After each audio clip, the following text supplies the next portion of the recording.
Hello my dear students, आज हम लोग डिस्कस करेंगे सोल ऑफ रोटेशन मोशन के बारे में। इट मींस एंगुलर मोमेंटम के बारे में। मैं आपको पहले ही बता देना चाहता हूं, यहां पर हम तीन तरीके से एंगुलर मोमेंटम कैलकुलेट करेंगे किसी फिक्स पॉइंट के अबाउट, या कोई रिजिड बॉडी का या कोई पार्टिकल अगर सर्कुलर मोशन परफॉर्म कर रहा है तो उसके लिए हम कैलकुलेट करेंगे एंगुलर मोमेंटम। और मैंने इसमें डीसी पांडे और एचसी वर्मा के बहुत ही अच्छे अच्छे न्यूमेरिकल प्रॉब्लम्स को लिया हुआ है। इसके साथ साथ मैंने आपको एक क्वेश्चन होमवर्क में भी दिया हुआ है, आप मेरे को उसका आंसर देंगे। So let's start. Angular momentum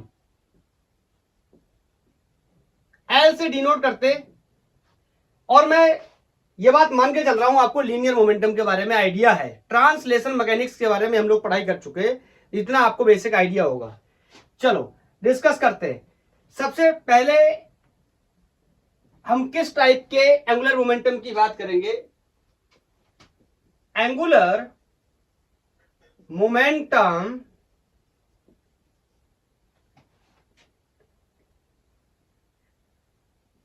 about a fix point. मैं आपको यहां पर एक बात बताना चाहता हूं। जैसे हम लोग बात करते थे बिल्कुल ट्रांसलेशन मैकेनिक्स से रोटेशन को मिक्स करके, उसके बाद इसके बारे में बताता हूं। जैसे हम बात करते थे कि फोर्स किस डायरेक्शन में लग रहा है, मैंने आपको बताया था ट्रांसलेशन मोशन में डायरेक्शन इंपॉर्टेंट है। डायरेक्शन फिक्स होती है, ईस्ट की तरफ लग रहा है, नॉर्थ की तरफ लग रहा है, 45 डिग्री पे लग रहा है, 30 डिग्री पे लग रहा है, किस तरीके से फोर्स लग रहा है ट्रांसलेशन मैकेनिक्स में।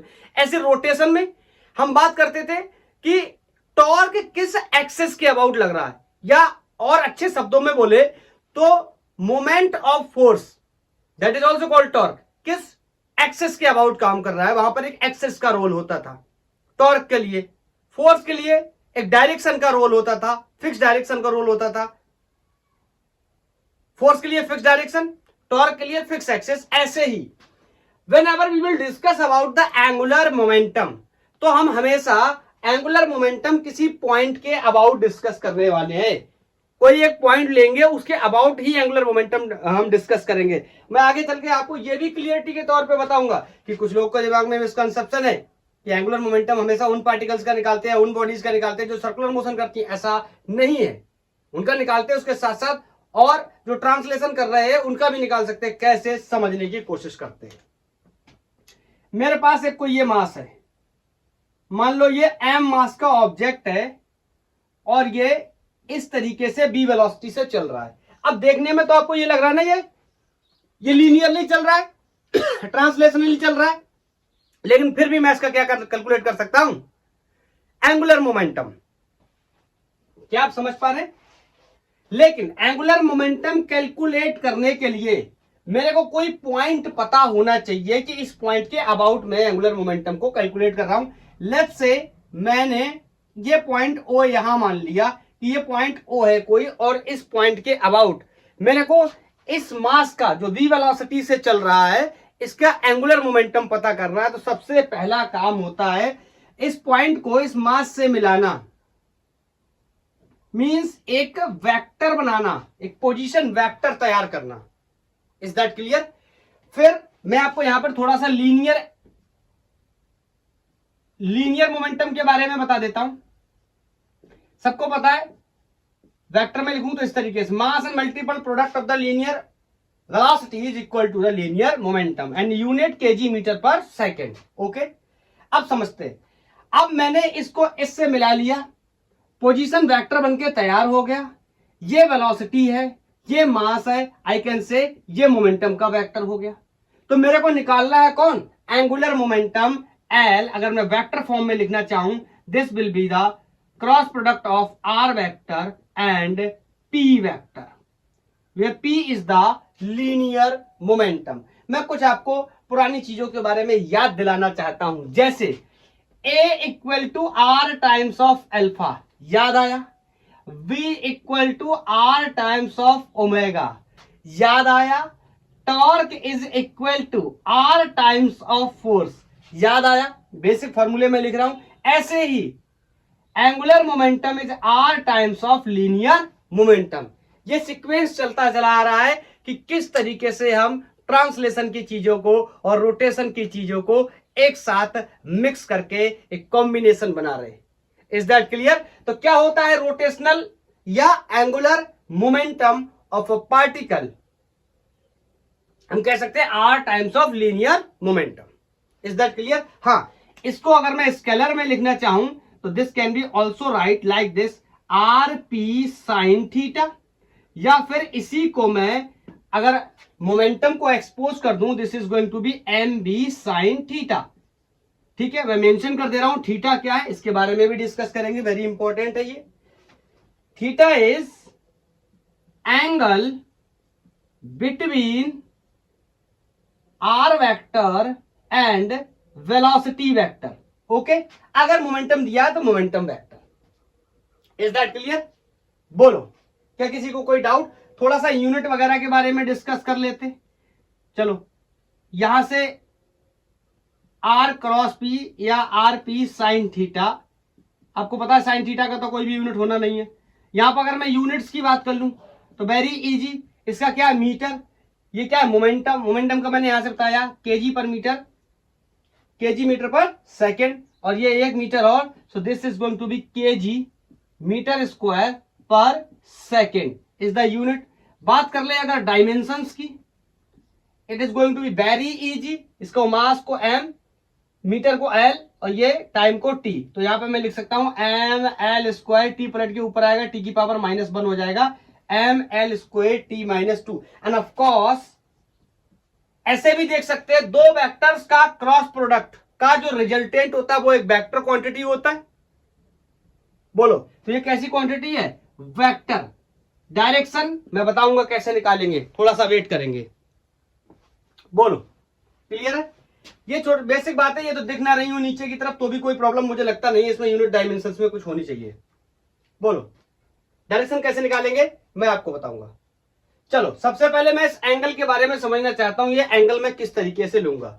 मैं आपको एक चीज याद दिलाता हूं कि हम दो वेक्टर्स के बीच में एंगल किस तरीके से कैलकुलेट करते हैं। लेट्स से ये कोई एक वेक्टर ए है और यहां पर एक वेक्टर कोई इस तरीके से बी दे रखा है, and the question is what will be the angle between the vector A and vector B.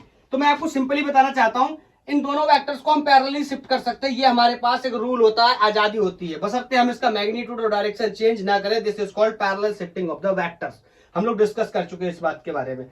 तो मैंने इसका पिक्चर बनाया, नेक्स्ट पिक्चर, ये कुछ इस तरीके से ए को मैंने यहां रखा और इसको उठाया और इस तरीके से पैरेलली शिफ्ट कर दिया और जोड़ दिया। ध्यान से सुनना, मैंने इसको टेल टू टेल जोड़ा, पूंछ से पूंछ बांध दिया है इसका।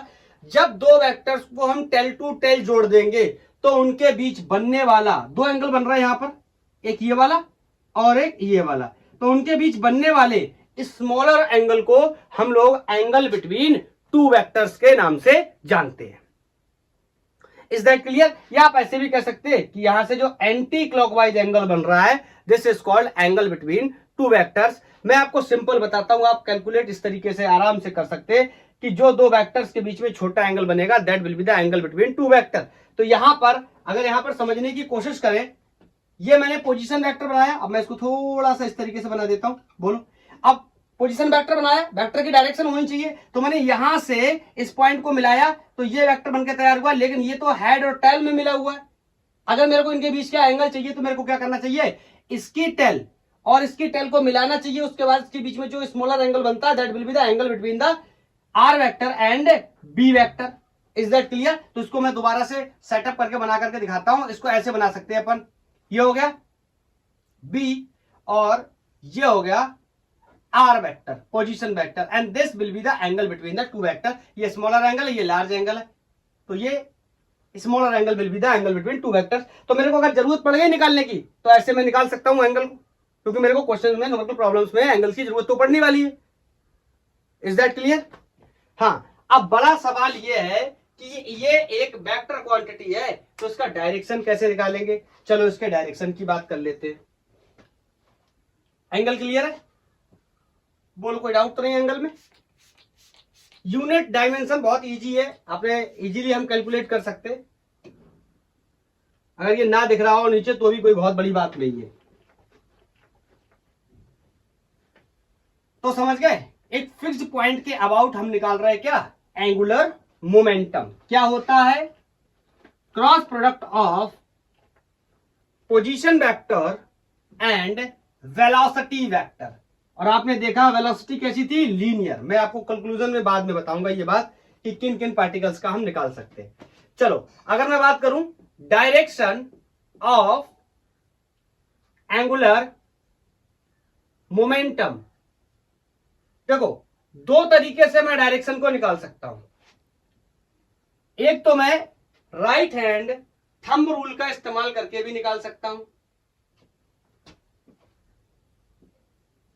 राइट हैंड थंब रूल क्या होता है ये तो बहुत बार डिस्कस कर चुके हैं। और दूसरा इसका मैं क्रॉस प्रोडक्ट के रूल से भी निकाल सकता हूं। अगर वेक्टर में दे रखा है तो क्रॉस प्रोडक्ट के नियम से कैसे निकालूंगा इसके बारे में बताऊंगा नहीं, डायरेक्ट एक क्वेश्चन के माध्यम से बात करेंगे। और वो क्वेश्चन मैं आपको होमवर्क में दे चुका हूं, वही क्वेश्चन मैंने होमवर्क में दिया है। अब ये बिल्कुल बताने की जरूरत नहीं, क्रॉस प्रोडक्ट को मैं बार बार बताते चले आ रहा हूं। जहां जहां क्रॉस प्रोडक्ट मिलता है अपन डिस्कस करते हैं। मैंने यहां पर भी आपको बताया था क्रॉस प्रोडक्ट के बारे में, B equal to R vector cross omega vector. यहां पर भी मैंने क्रॉस प्रोडक्ट का क्वेश्चन कराया था। चलो राइट हैंड थंब रूल से समझते हैं कि डायरेक्शन कैसे कैलकुलेट करेंगे, इसका किस तरीके से डायरेक्शन निकालेंगे। काफी आसान है। जैसे ये कोई पार्टिकल था, इसका ये भी था या वेलोसिटी वेक्टर था, या अगर इसका मास कोई m था तो this was also momentum vector. Is that clear. और इसके साथ साथ मैं इसका किसी पॉइंट के अबाउट एंगुलर मोमेंटम निकालना चाहता था, तो इसके लिए मुझे डायरेक्शन चाहिए। दो तरीके से मैं डायरेक्शन निकाल सकता हूं। पहला, या तो मैं राइट हैंड थंब रूल का इस्तेमाल करके समझ लूं, उंगलियों को घुमाऊं और अंगूठा क्या बता देगा, अंगूठा क्या बता देगा, डायरेक्शन ऑफ रिजल्टेंट। समझना कैसे, L vector is equal to R vector cross P vector. ध्यान से सुनना, मैं यहां पर इसको हटा के दूसरे तरीके से बनाता हूं। जैसे मान लो मेरे पास ये एक आर वेक्टर है, इज दैट क्लियर, और इसका ये मोमेंटम वेक्टर है या वेलोसिटी वेक्टर है। Is that clear. इनके बीच में ये एंगल है। अब मेरे से पूछा जा रहा है कि बताइए एंगुलर मोमेंटम का डायरेक्शन क्या होगा। तो मैं आपको पहले भी बता चुका हूं, उंगलियों को पहले वाले वेक्टर की तरफ रखो, ध्यान से सुनना, दूसरे वाले वेक्टर की तरफ घुमाओ, अंगूठे को फ्री कर दो, जो अंगूठे का डायरेक्शन है that will be the direction of resultant. In case of resultant is the angular momentum, तो thumb will represent the direction of angular momentum. किसकी तरफ रखना है, इसकी तरफ, घुमाना किसकी तरफ, इसकी तरफ, outward, outward to the plane of the board या प्लेन ऑफ द पेपर। अगर ये कंडीशन ऐसी ना होकर के कुछ इस तरह होती कि ये आर वेक्टर यहां पर है और ये बी वेक्टर यहां या पी वेक्टर यहां है और ये एंगल है, तो मैं यहां पर कैलकुलेट करने जाता। फिर से जो पहले दिया है उसकी तरफ उंगलियां, जो बाद में दिया है उसकी तरफ घुमाना है और अंगूठे को फ्री करना है। तो बोलो कहां आया, इनवर्ड। इसका मतलब दो ही डायरेक्शन होंगी, या perpendicular inward to the plane या आउटवर्ड टू द प्लेन। या अगर मैं एक और तरीके से आपको समझाने की कोशिश करूं, बताओ ये वेक्टर में लिखा है, आपको एक बात पता है, अगर ए ना लेकर के मैं X vector is equal to Y vector cross Z vector है, तो आपको ये बात पता होती है कि X vector is perpendicular to the Y vector and X vector is also perpendicular to the Z vector. ये बात सबको पता होनी चाहिए कि जब भी हम दो वेक्टर्स का क्रॉस प्रोडक्ट करते हैं तो उनका जो रिजल्टेंट होता है वो ईदर के परपेंडिकुलर होता है, दोनों के परपेंडिकुलर होता है, ईदर के नहीं, सॉरी, दोनों के परपेंडिकुलर होता है। क्लियर। तो अब मैं ये भी कह सकता हूं, अगर ये एक्स में है और ये वाई में है तो एंगुलर मोमेंटम कहां होगा, जेड में। मतलब ये दोनों जिसमें है उसके बाद जो तीसरा बचा उसमें होगा एंगुलर मोमेंटम। तो मैं यहां पर एंगुलर मोमेंटम की अगर मैं डायरेक्शन बनाऊंगा तो ये कुछ इस तरह बनेगी, ये होगा डायरेक्शन ऑफ एंगुलर मोमेंटम।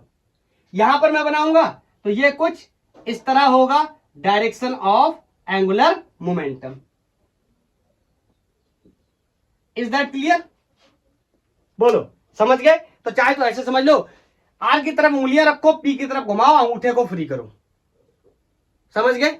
या फिर अगर ये एक्स में ये वाई में तो ये जेड में होगा, ये वाई में ये जेड में तो ये एक्स में होगा। तीनों एक दूसरे के क्या होते हैं, म्यूचुअली परपेंडिकुलर होते हैं। मैंने आपको बता रखी है ये बात। Is that clear? बोलो। एक चीज मैं और बता दे रहा हूं कि अगर यहां पर बता दे रहा हूं, अगर क्लॉकवाइज घूम रहा है, घड़ी की दिशा में घूम रहा है, तो एंगुलर मोमेंटम माइनस होगा। एंटी क्लॉकवाइज या काउंटर क्लॉकवाइज है तो एंगुलर मोमेंटम को हम प्लस का ट्रीट करेंगे। मतलब अगर इस तरीके से घूम रहा है तो एंगुलर मोमेंटम प्लस, और इस तरीके से घूम रहा है तो angular momentum minus. Is that clear? अब अभी आपने एक चीज देखी, क्या मैंने अभी तक आपके सामने जितनी भी डिस्कशन की है, क्या पार्टिकल रोटेशन कर रहा था? क्या पार्टिकल सर्कुलर मोशन कर रहा था? Of course not. मैंने सिर्फ क्या लिया था, इस तरीके से एक पार्टिकल लिया था, इस तरीके से ये m मास का पार्टिकल था, ये लीनियरली v वेलोसिटी से चल रहा था, और मैंने इसका मोमेंटम कैलकुलेट करना था, एंगुलर मोमेंटम इस पॉइंट के अबाउट। तो मैंने सिंपली इसका मोमेंटम कैलकुलेट करके दिखाया और आपको वजह भी मिल गई, चीजें भी मिल गई। तो क्या ये नेसेसरी है कि पार्टिकल एंगुलर मोमेंटम तभी हम कैलकुलेट कर सकते हैं जब वो सर्कुलर मोशन या रोटेशनल मोशन परफॉर्म कर रहा हो? ऐसा नहीं है। हम किसी भी पार्टिकल का, चाहे लीनियर वेलोसिटी से चल रहा हो, उसका भी एंगुलर मोमेंटम कैलकुलेट कर सकते हैं। बस एक चीज हमेशा ध्यान रखनी है, किसी एक पॉइंट के अबाउट ही कर पाएंगे, बिना पॉइंट की जानकारी के हम एंगुलर मोमेंटम की बात नहीं कर सकते। Is that clear? तो जो रिजल्ट मैंने बनाए थे, थोड़ा सा मैं उनको और सिंप्लीफाई कर दूं और लास्ट में चलते चलते ये बता दूं। बताओ, ये आर पी साइन थीटा भी लिख सकता था मैं, अगर बोलो इसको एक तरीके से और भी लिख सकता हूं, R M B sine theta. अब मैं आपको एक बात बताता हूं, अगर आर वेक्टर परपेंडिकुलर हो गया वेलोसिटी के, इसका मतलब साइन थीटा कितना हो जाएगा 90। तो इसको मैं ऐसे भी लिख सकता हूं, एम बी आर परपेंडिकुलर। ये छोटी छोटी बातें हैं। या फिर आर वेक्टर परपेंडिकुलर हो गया, इसका मतलब अगर वेक्टर 2D में दे रखा है, जैसे ये आर वेक्टर दे रखा है 2D में, तो इसके दो कंपोनेंट बनेंगे, एक ये और एक ये। मेरे को कौन सा चाहिए? वो वाला कंपोनेंट जो वेलोसिटी के परपेंडिकुलर है, मैंने ले लिया। या फिर वेलोसिटी 2D में दे रखा है तो बिल्कुल सिमिलर, एम वी कौन सा? परपेंडिकुलर इनटू आर, तभी जनरेट होगा क्या? Angular momentum. चलो, ये मैंने आपको बेसिक बातें बता दी। अब मैं चलते चलते आपको ये बात नोट के तौर पे बता देता हूं कि एंगुलर मोमेंटम के लिए क्या जरूरी है? रेफरेंस जरूरी है। एंगुलर मोमेंटम कैलकुलेट किया जा सकता है उस पार्टिकल का भी जो एंगुलर मोशन कर रहा है या सर्कुलर मोशन कर रहा है, उसके साथ साथ लीनियर मोशन कर रहा है, हम उसका भी कैलकुलेट कर सकते हैं। तो नोट में लिख लो ये बात, एंगुलर मोमेंटम क्या करता है? Depends on reference. रेफरेंस पे डिपेंड करता है। बोलो कि किस पॉइंट के अबाउट निकाल रहे हैं। We can calculate angular momentum of a particle which is performing, ऐसे लिखूं, whether moving in circular path, इसका मतलब सर्कुलर मोशन कर रहा है, और मूविंग लीनियरली। मैं ये बात बिल्कुल क्लियर करना चाहता हूं, किसी के दिमाग में ये कंफ्यूजन नहीं होना चाहिए कि एंगुलर मोमेंटम सिर्फ उन्हीं का निकलेगा जो रोटेशन मोशन कर रहे होंगे। नोट ओके, ठीक है। तो किसी पार्टिकल का एंगुलर मोमेंटम एक फिक्स पॉइंट के अबाउट हमने क्या कर लिया? कैलकुलेट कर लिया। ये हमारा पहला तरीका था। अब हम एंगुलर मोमेंटम कैलकुलेट करेंगे दूसरा तरीका, angular momentum of a particle which is performing circular motion। और अभी मैंने आपको बताया, कुछ भी कर रहा हो लेकिन हमें क्या चाहिए होगा, रेफरेंस पॉइंट चाहिए होगा। तो चलो, circular motion about its centre, हम इसके सेंटर के अबाउट क्या करने जा रहे हैं, एंगुलर मोमेंटम कैलकुलेट करने जा रहे हैं। चलो मैं यहां पर बना देता हूं, एक पार्टिकल है कोई जो इस तरीके से सर्कुलर मोशन को क्या कर रहा है, परफॉर्म कर रहा है। ये इसका कोई सेंटर है और ये रेडियस क्या है, कोई आर है। तो यहां पर मैं लिखने जाऊंगा इसका angular momentum is going to be very simple for me, L vector. अच्छा पहले मैं ये बात मेंशन कर देता हूं, एंगुलर मोमेंटम अबाउट सेंटर, ठीक है। This is going to be L vector is are vector cross P vector. बोलो, पी वेक्टर का मतलब बी वेक्टर, वेलोसिटी वेक्टर भी हम बोल सकते हैं, ठीक है। अब ध्यान, बात को ध्यान से समझना, इस पार्टिकल की वेलोसिटी हर जगह पे, चाहे कहीं पर भी मैं देखने जाऊं, हर बार में क्या होने वाली है, टेंजेंशियल ही होने वाली है। हर बार में किसी भी पॉइंट पे अपन देखने जाएंगे टेंजेंशियल ही होने वाली है। और एक और भी इंपॉर्टेंट बात है, ये वेलोसिटी वेक्टर और ये पोजीशन वेक्टर के बीच में हर बार में एंगल कितना होने वाला है, 90 डिग्री ही होने वाला है। It means I can say R P sine 90। Is that clear? So I can say L vector is going to be MBR. Very important. A particle which is performing circular motion, its angular momentum about its center क्या होगा, MBR, जहां angle कितना है, 90 degree, किसके बीच में, radius vector and velocity vector या tangential velocity vector. Is that clear? तो इस तरीके से हम कैलकुलेट कर सकते हैं। मैं कुछ और भी चीजें लेना चाहता हूं आपको समझाने के लिए, मैं इसको हटा रहा हूं। अब मैं कुछ अलग तरीके के 2-4 कंक्लूजन लेता हूं, उनको आप समझना और मेरे को डायरेक्शन के साथ बताना कि डायरेक्शन क्या होगा एंगुलर मोमेंटम का। अच्छा, इस कंडीशन में मैं डायरेक्शन बोलना भूल गया, चलो कोई बात नहीं, आगे कंडीशन में बताता हूं। मेरे पास एक ये कंडीशन है कि मेरे पास एक पार्टिकल है जिसका मास m है और ये v वेलोसिटी से आगे की तरफ मूव कर रहा है और ये पॉइंट कोई O है। तो मैं यहां लिख दे रहा हूं, हर बार में एक ही बात है, calculate angular momentum about O, ठीक है। इस O के अबाउट एंगुलर मोमेंटम मेरे को कैलकुलेट करना, कैसे करूंगा? सबसे पहले तो मैं बोलूंगा L vector is going to be R vector cross P vector.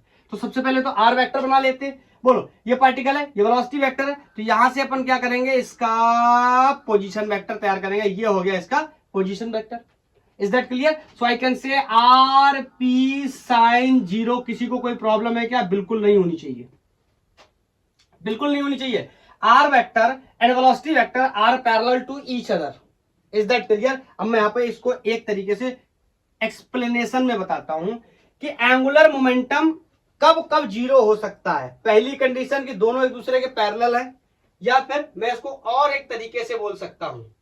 बोलो, मैं बोल सकता हूं if axis is passing from finding point, या तो ऐसा हो या फिर perpendicular distance between R vector and V vector कितनी हो, 0 हो। इन दोनों ही परिस्थितियों में L कितना होगा, 0। एंगुलर मोमेंटम कितना होगा, 0।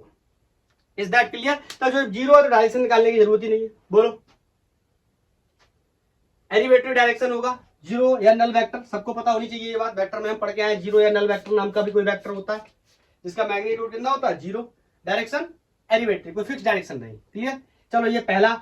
अब आपको मेरे को बताना है दूसरा, कितना मोमेंटम होगा और एंगुलर मोमेंटम होगा और डायरेक्शन क्या होगी।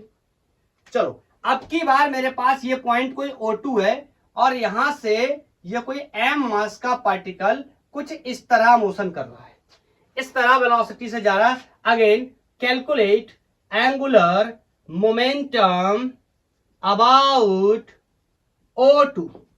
क्लियर? ये बहुत जरूरी है आपके कॉन्सेप्ट को बहुत अच्छी तरीके से क्लियर करने के लिए। बहुत ही चैलेंजिंग प्रॉब्लम्स को सॉल्व करेंगे, इतने चैलेंजिंग प्रॉब्लम होंगे दिमाग घूमने लगेगा। बोलो, तो बेसिक बहुत जरूरी है क्लियर होना। तो सबसे पहले अपन क्या करेंगे, अगर लिखने जाएंगे L vector is equal to R vector cross P vector, तो सबसे पहले तो हमें बनाना पड़ेगा आर वेक्टर। आर वेक्टर कैसे बनाते हैं, जो पार्टिकल है इसका वेलोसिटी है, इसके साथ में फाइंडिंग पॉइंट से इसको क्या करते हैं, मिलाते हैं। सो ये तैयार हो गया क्या, आर वेक्टर। चलो अब इसी तरीके से डायरेक्ट बना देता हूं, इसकी डायरेक्शन कुछ ये हो गई। बोलो, अब मैं लिखने चला L equal to R P sine, बोल दो साइन, साइन बोल दो। एंगल कितना है, अब कुछ लोग कह देंगे कि सर एंगल 90 डिग्री, आपकी बात सही है, लेकिन आपको कहीं धोखा ना हो जाए, कहीं बाउंसर ना मार दे, तो मैं दोबारा से आपको याद दिला देता हूं। अगर आप ये देख करके बोल रहे हो ये कि एंगल 90, तो आप गलत बोल रहे हो। मैंने ये नहीं बताया, मैंने क्या कहा था, दोनों वेक्टर्स को टेल टू टेल जोड़ेंगे। हाँ, आप इस वेक्टर को उठा करके पैरेलली इसके ऊपर इस तरीके से अगर शिफ्ट कर दे रहे हो, इस तरीके से, और उसके बाद आप बोल रहे हो ये angle 90, then you are correct. Okay, अगर आप इस परिस्थिति में बोल दे रहे हो ये एंगल 90, तो आप धोखा खा जाओगे क्वेश्चंस में, ठीक है? तो हाँ, अभी मैं कह सकता हूं this is going to be 90 degree, और वैल्यू कितनी हो गई, एम बी आर। ये तो हो गया एंगुलर मोमेंटम की मैग्नीट्यूड। और डायरेक्शन की बात करूं, बताओ, तो चाहो तो तुम ऐसे भी समझ सकते हो, बहुत क्लियर है। बोलो, ये किसमें है, वाई में, ये किसमें है, एक्स में, और ये किसमें है, प्लस वाई में, ये किसमें है, प्लस एक्स में। तो एंगुलर मोमेंटम कहां होगा, प्लस जेड में। मैंने बताया था ना, तीनों एक दूसरे के परपेंडिकुलर होते हैं।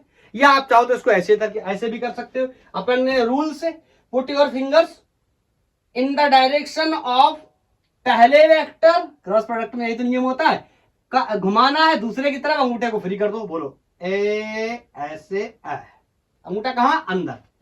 Is that clear?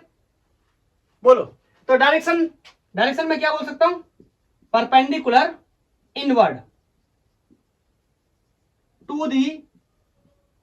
To plane of paper या बोर्ड, जो भी आप कह रहे हैं। Is that clear? बोलो, क्या मेरी बात समझ पाए? ओके, तो मैंने ऐसे भी बता दिया, अगर ये प्लस वाई में है, ये प्लस एक्स में, तो प्लस जेड में आ जाएगा। या आप ऐसे भी कर सकते हैं। Is that clear? चलो, एक और कंडीशन के साथ हम लोग डिस्कस करते हैं, और मैं आपसे पूछना चाहता हूं कि कितनी होगी परपेंडिकुलर, सॉरी, कितना होगा angular momentum.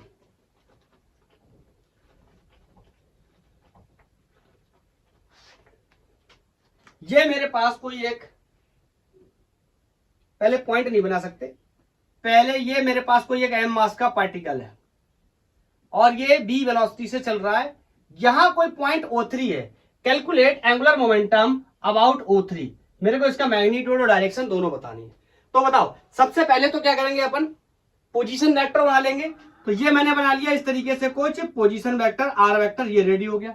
Is that clear? ये अपना वेलोसिटी वेक्टर हो गया। आप चाहो तो ऐसे भी कह सकते हो कि ये क्या होगा, आर परपेंडिकुलर, ऐसे भी कह सकते हो। क्यों? क्योंकि velocity vector and R vector are perpendicular to each other, so this is the perpendicular component. आप ऐसे भी बोल सकते हो, या फिर सिंपली आप ऐसे भी बोल सकते हो, r vector is, sorry, L vector is are vector cross P vector, और this can be also write r P sine, बोल दो 90। क्या इस तरीके से? नहीं। क्या इस तरीके से? नहीं। सर मेरे को पता है इस तरीके से नहीं, लेकिन इस तरीके से। Is that clear? मैंने दोनों वेक्टर्स को क्या कर दिया, शिफ्ट कर दिया, और शिफ्ट करने के बाद में उनको टेल टू टेल जोड़ दिया, like this. This is the velocity vector and this is the R vector. इसको मैंने इस तरीके से शिफ्ट कर दिया। ओके, अभी ये क्या है, दूसरे के परपेंडिकुलर, तो मैं इसको आर, यहां तो मैंने वेक्टर रख दिया, ठीक है, इसको आर परपेंडिकुलर भी बोल सकता हूं। बोलो, तो ये हो गया, इसकी वैल्यू को मैं लिख सकता हूं क्या, एम बी आर। फिर से अब डायरेक्शन की बात आई, तो फिर से मैं समझ सकता हूं। बोलो, किस तरीके से समझ सकता हूं, ये प्लस एक्स में है, ये प्लस एक्स में है, ये माइनस वाई में है, तो एंगुलर मोमेंटम जेड में होगा। ये तो क्लियर है, प्लस में कि माइनस में। चलो चेक करके क्रॉस प्रोडक्ट के नियम से बताता हूं, बहुत ही मजा आएगा क्रॉस प्रोडक्ट के नियम से। बोलो, ये क्या हो गया, आई। बोलो, ये क्या हो गया, माइनस जे। अंगूठा ऐसे भी निकाल सकते हैं, ऐसे तो निकालना बहुत ही आसान है, ऐसे रखेंगे, ऐसे निकालेंगे, आउटवर्ड आ जाएगा तुरंत। समझ रहे हो ना, ऐसे तो आसान, क्रॉस प्रोडक्ट से भी समझने की कोशिश करते। मैंने आपको बताया आई, जे और के, ये 3 तरीके का होता है, दोनों का मल्टीप्लाई करते हैं, रिजल्ट नेक्स्ट आता है। रिजल्ट नेक्स्ट पॉजिटिव हो सकता है, रिजल्ट नेक्स्ट नेगेटिव हो सकता है। अगर क्लॉकवाइज घूमते तो पॉजिटिव होता है, सॉरी हाँ, और एंटी क्लॉकवाइज घूमते तो नेगेटिव होता है। अब बताओ क्या करना है मेरे को, यहां पर ये ध्यान रखना है, आई क्रॉस जे करूं कि जे क्रॉस आई करूं, ये भी तो डिसाइड करना है। तो इससे डिसाइड करेंगे, क्या करेंगे, जे क्रॉस आई। पहले कौन है, R vector, is that clear. तो मैंने किया क्या, माइनस जे क्रॉस आई। बताओ जे का आई के साथ किया, ये उल्टा हो रहा है, बोलो। मैंने बोला अगर क्लॉकवाइज घूमेंगे तो आंसर नेक्स्ट जो है, इन दोनों का करेंगे तो आंसर नेक्स्ट आने वाला है। ये बात मैं बहुत बार आपको बता चुका हूं, दोनों दो का जब प्रोडक्ट करेंगे तो answer will be next. Next में या तो पॉजिटिव नेक्स्ट या नेगेटिव नेक्स्ट। अगर क्लॉकवाइज घूमे तो नेगेटिव एक्स, और एंटी क्लॉकवाइज घूमे तो पॉजिटिव नेक्स्ट। ऐसा है क्या, नहीं उल्टा बोल दिया मैंने, मैं लिख देता हूं, sorry. Clockwise positive next, anti clockwise negative next. Is that clear. अब बताओ मैं कैसे घूम रहा हूं, एंटी क्लॉकवाइज। तो बोलो जे क्रॉस आई का प्रोडक्ट क्या आने वाला है, के कैप, और ये माइनस पहले से लगा है, ये इसका माइनस है। बताओ जे क्रॉस आई उल्टा घूमा ना एंटी क्लॉकवाइज, तो कैसा आएगा, माइनस, और ये माइनस ऐसा, तो उस वजह से क्या हो गया, प्लस। तो देखो ना, यही तो था, बोलो यही तो था। कहां उंगलियां किसकी तरफ रखनी है, जे कैप की तरफ, घुमाना किसकी तरफ, आई। तो देखो इस तरीके से घुमाया, क्या आया, आउटवर्ड, मतलब प्लस के कैप। बोलो चाहे क्रॉस प्रोडक्ट के नियम से समझ लो, चाहे ऐसे, मैंने हर तरीके से आपको समझाने की कोशिश की। तो आप यहां पर क्या बोल सकते हो, डायरेक्शन क्या हो जाएगा, डायरेक्शन ऑफ एल क्या होगा, परपेंडिकुलर क्या, आउटवर्ड। इज दैट क्लियर, कोई डाउट नहीं होना चाहिए।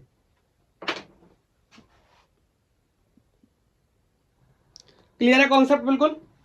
चलो अब हमने किसी फिक्स्ड पॉइंट के अबाउट किसी मास का किसी पॉइंट का कैलकुलेट कर लिया। सर्कल में अगर कोई घूम रहा है तो किस तरीके से निकालेंगे, ये भी कैलकुलेट कर लिया। ये सर्कल में घूमने वाले का मैं आपको एक यूज बताता हूं। अगर आपने एटॉमिक स्ट्रक्चर पढ़ रखा है केमिस्ट्री के अंदर, फिजिक्स में तो आप क्लास 12th में पढ़ेंगे एटॉमिक स्ट्रक्चर, वहां पर आपको ये मिलेगा।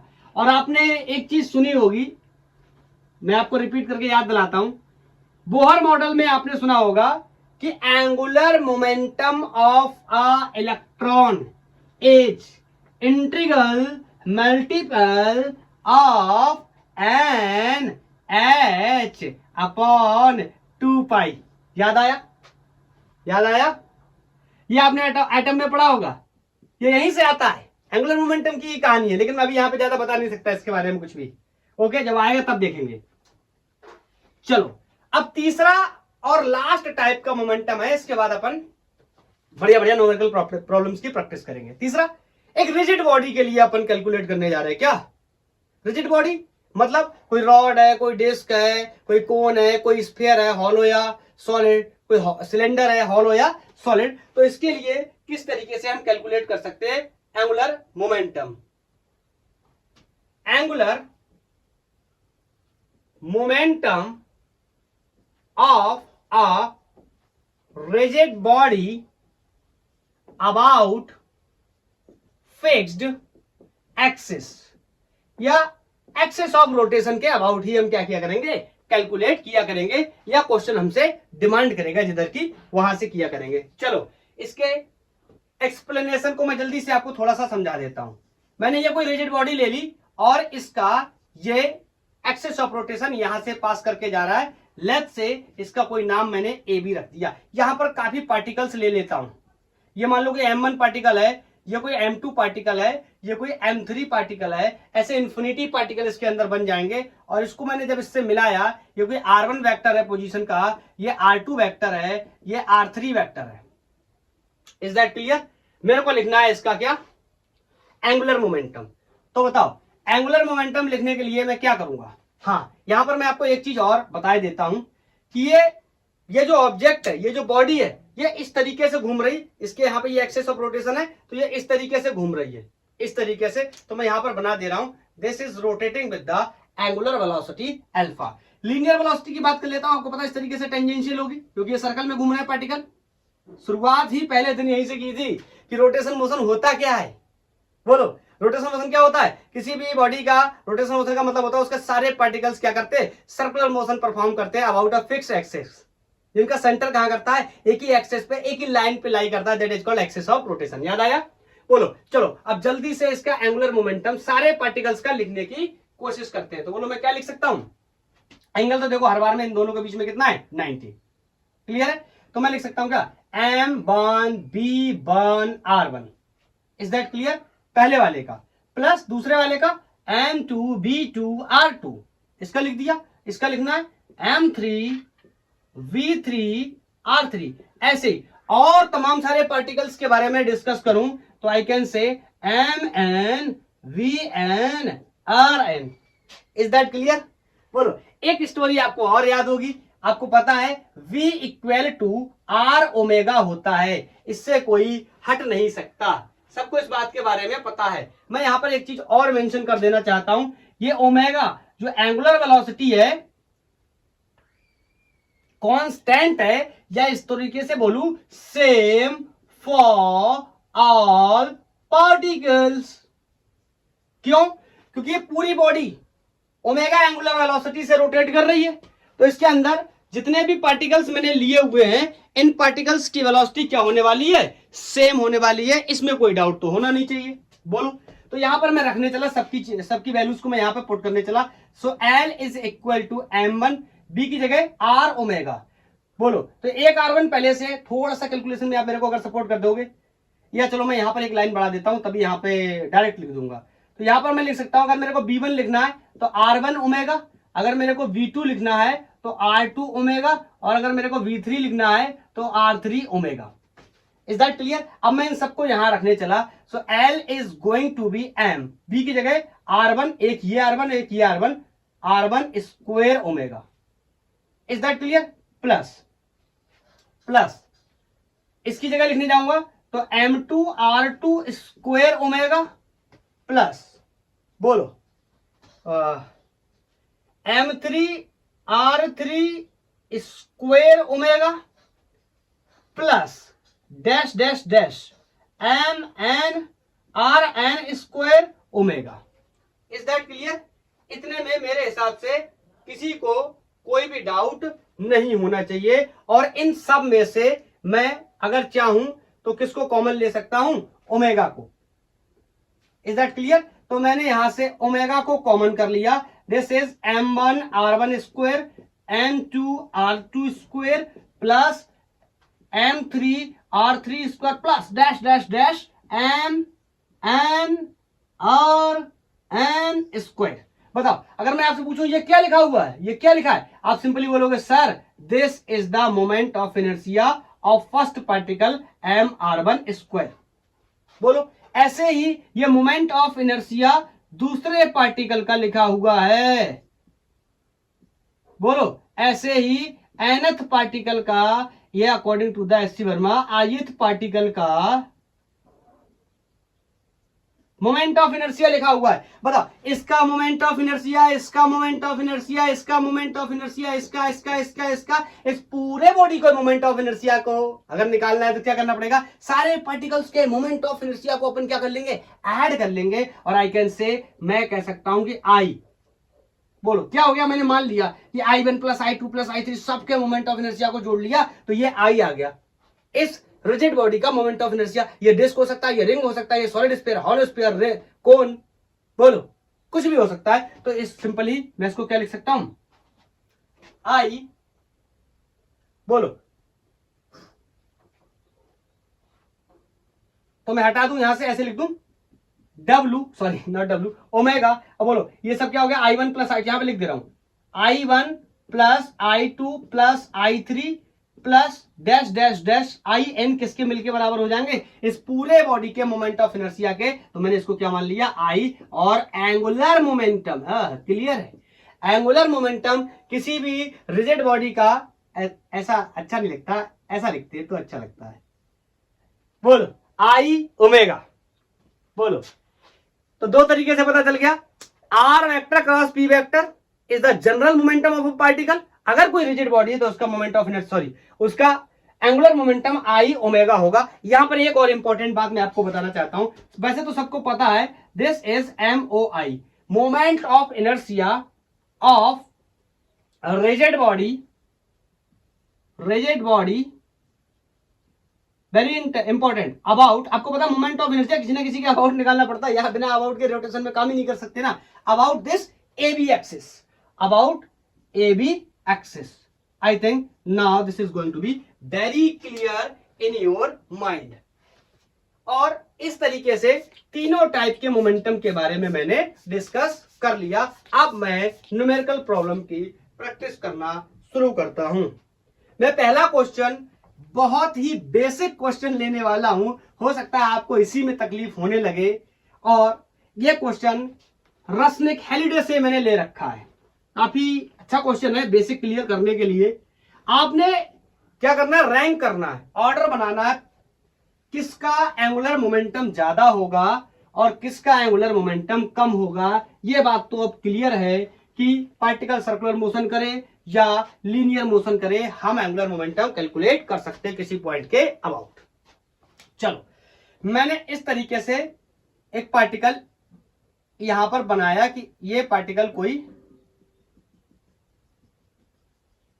दो पार्टिकल मैं यहां पे बनाना चाहता हूं, और दोनों पार्टिकल की बात करेंगे। यहां ना रख के मैं इसको यहां रखता हूं। एक पार्टिकल ये है, एक पार्टिकल ये है। लेट्स से इसका नाम फर्स्ट है, इसका नाम सेकंड है, क्लियर। और ये इनका कॉमन सेंटर है, ओके। और ये परपेंडिकुलर डिस्टेंस, ये आप कह सकते हो रेडियस, ये 4 मीटर है, और this is the 2 metre radius. Is that clear. एक तो ये पिक्चर बनाया, एक पिक्चर मैं और बनाना चाहता हूं। ये पार्टिकल फर्स्ट हो गया, सेकंड हो गया। ये पॉइंट यहां पर कोई O है, और इसके अबाउट भी निकालना है। यहां पर कोई एक पार्टिकल है जो कि इस तरीके से B वेलोसिटी से चल रहा है, और इस पार्टिकल का नाम लेट्स से कोई पार्टिकल 5 है, और यहां पर भी एक पार्टिकल है, ये भी इस तरीके से मोशन कर रहा है, और इसका नाम लेट्स से कोई 3 पार्टिकल रख देता हूं, और एक पार्टिकल कोई यहां पर है, और इसको भी इस तरीके से देता हूं वेलोसिटी, इसका नाम 4 रख देता हूं। हाँ, यहां पर एक चीज मैं और बताना चाहता हूं, ये परपेंडिकुलर डिस्टेंस 4 मीटर है, और ये परपेंडिकुलर डिस्टेंस 2 मीटर है। Is that clear. अब मैं आपसे एक सवाल पूछना चाहता हूं, यहां पर मैं मेंशन कर दे रहा हूं, velocity and mass of all 5 particles are same. Is that clear? Then आप क्या करो, रैंक करो, रैंक बनाओ, रैंक बनाओ, किसका मोमेंटम, एंगुलर मोमेंटम ज्यादा होगा। Rank of L, angular momentum किसका ज्यादा होगा, किसका कम होगा, किसका सबसे कम होगा, किसका बराबर होगा। That's all. आपके पास 1 मिनट का टाइम है। 1 2 3, क्या आपने ट्राई कर लिया? 1 2 3, क्या आपने ट्राई कर लिया? अब मैं बताता हूं, बोलो, रैंक बना लिया आपने? चलो अब मैं बताता हूं, समझने की कोशिश करना। बताओ, अगर एंगुलर मोमेंटम को समझने की कोशिश करूं तो बेसिकली कितने फैक्टर्स पे डिपेंड करता है? RL equal to RMB sine theta, ऐसे लिख दे रहा हूं क्लियरली। एंगल सब में देखो, किसी भी पॉइंट पे देखो, ये पॉइंट इस तरीके से चल रहा है तो ये एंगल कितना हो गया? 90 डिग्री। ये इस तरीके से चले तो भी एंगल कितना हो गया? 90 डिग्री। किसी भी पार्टिकल का देखेंगे एंगल 90 डिग्री हो रहा है, बशर्ते एक पार्टिकल को छोड़ के इसको। बोलो, इसको जब देखने जाएंगे तो ये कितना हो गया? 0। नहीं समझ में आ रहा? अरे भैया, इस वाले पार्टिकल फिफ्थ का एंगुलर मोमेंटम 0 हो गया, क्यों? मैंने बताया था ये लाइन कहां से पास करके, फाइंडिंग पॉइंट से। या आप ऐसे भी समझ सकते हो कि r vector is parallel to the velocity vector, और यहां पर इसकी वैल्यू कितनी हो जाएगी? 0। तो आई कैन से कि जो 5वां पार्टिकल है इसका एंगुलर मोमेंटम सबसे कम होने वाला है।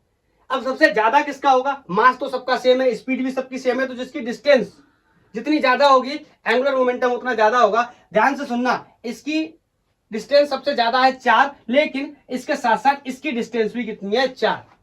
तो मतलब इन दोनों का सबसे ज्यादा होगा, लेकिन आपस में क्या होगा? बराबर होगा। तो आई कैन से एंगुलर मोमेंटम फर्स्ट का सबसे ज्यादा होगा, और उसके साथ साथ ये बराबर होगा L, क्या नाम दिया इसको? L3। बोलो, ये सबसे ग्रेटेस्ट होंगे, ये सबसे लीस्ट होगा। आप मेरी बात को समझना। अब कोशिश करते हैं, ये बताओ 2 का और 4 का सेम होगा। पूछो क्यों? क्योंकि डिस्टेंसेस सेम हो गई, मास और वेलोसिटी पहले से सेम थी, लेकिन ये भी कंफर्म है इससे क्या होगा, इसका कम, इसका और इसका, इससे और इससे कम होगा। इस पार्टिकल का, इस पार्टिकल का, इस पार्टिकल से और इस पार्टिकल से क्या होगा, कम, इससे नहीं, इससे और इससे क्या होगा, कम, और इससे क्या होगा, ज्यादा, क्योंकि ये जीरो ही है। तो यहां पर मैं लिख सकता हूं क्या, किधर गया, L4 will be equal to L2 और ये 5 से ग्रेटर होगा। तो ये हो गई रैंक। हाँ, एक क्वेश्चन ये भी पूछा जा सकता था कि बताइए किसका एंगुलर मोमेंटम पॉजिटिव होगा और किसका एंगुलर मोमेंटम नेगेटिव होगा। मैं आपको एक बात और क्लियर कर दूं, नेगेटिव का मतलब ये नहीं है यहां माइनस है या कम है, नेगेटिव का मतलब डायरेक्शन से है। Is that clear? तो हमने बहुत ही आसानी से ये सीख चुके हैं हम लोग कि क्लॉकवाइज घूमेंगे, एंटी क्लॉकवाइज घूमेंगे। मैं आपको पहले से बता चुका हूं, यहां पर आप चेक कर सकते हो, आपको आंसर मिल जाएगा। This is the first question. बोलो नेक्स्ट क्वेश्चन। ये रजनीक हॉलीडे से मैंने उनके में एक प्रॉब्लम अक्सर देते हैं वो लोग चेक करने के लिए कि आपने जो पढ़ाई करी है आपका कॉन्सेप्ट कितना अच्छा हो गया है, इस बात का आप चेकआउट करिए। ठीक है, अब नेक्स्ट क्वेश्चन मैं ले रहा हूं एससीबी या डीसी पांडे दोनों का ही कॉमन प्रॉब्लम है। ये एक कोई रॉड है और वो रॉड इस तरीके से रोटेट कर रहा है, ये कोई रॉड है और ये रॉड इसके इंड के यहां से एक्सेस ऑफ रोटेशन है, इसके अबाउट रोटेट कर रहा है ओमेगा वेलोसिटी से और इसका नाम क्या है, कोई ओ नाम है। इस रॉड की जो लेंथ है L, this is 2 metre and mass of this rod is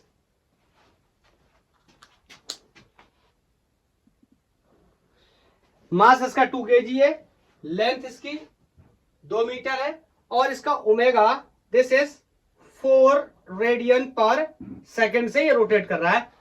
तो यहां पर मैं लिख दे रहा हूं कैलकुलेट, इसका क्या करना है, angular momentum, calculate angular momentum. अरे इतना बेकार लिख दिया यार, राइटिंग तो बहुत ही बेकार है। Calculate angular momentum about axis of rotation. Clear है ना? ये इस तरीके से यहां कील गड़ा हुआ है, ये एक्सेस ऑफ रोटेशन हो गया, रॉड को इस तरीके से घुमाएंगे। Is that clear? तो इसका निकालना है अपन को। हाँ, और ये प्रॉब्लम एससीबी और डीसी पांडे दोनों में ही है। चलो पॉज करो, पॉज करो, 1 2 3 पॉज करो, निकालो। हो गया? चलो देखते हैं। बताओ, ये एक रिजिड बॉडी है, इसका एंगुलर मोमेंटम मेरे लिए निकालना बहुत ही आसान है, आई टाइम्स ऑफ ओमेगा। और आई क्या होता है, मोमेंट ऑफ इनर्शिया।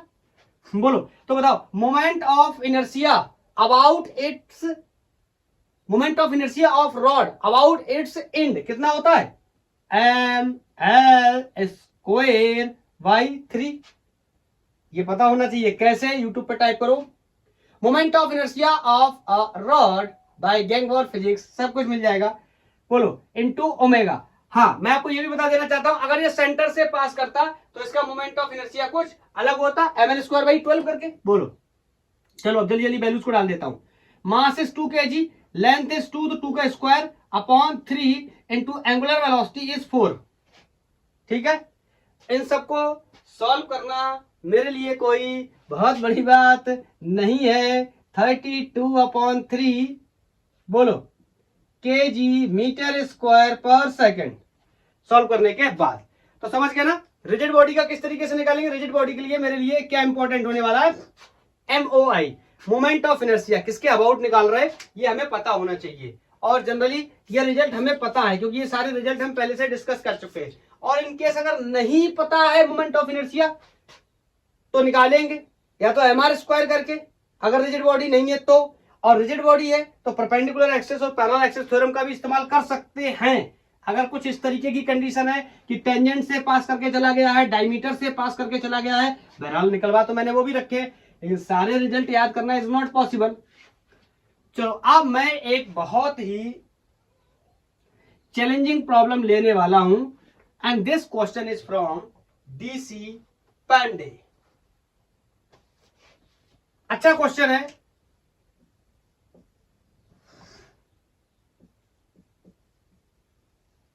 समझना क्या है, एक पार्टिकल है एम मास का, इसको फेंका जाता है, ये प्रोजेक्टाइल मोशन करता है। 2D का प्रॉब्लम है, हम पढ़ चुके हैं, अब आप नहीं पढ़ के आए तो आई डोंट नो, मैं बताने की कोशिश फिर भी करूंगा अच्छे से।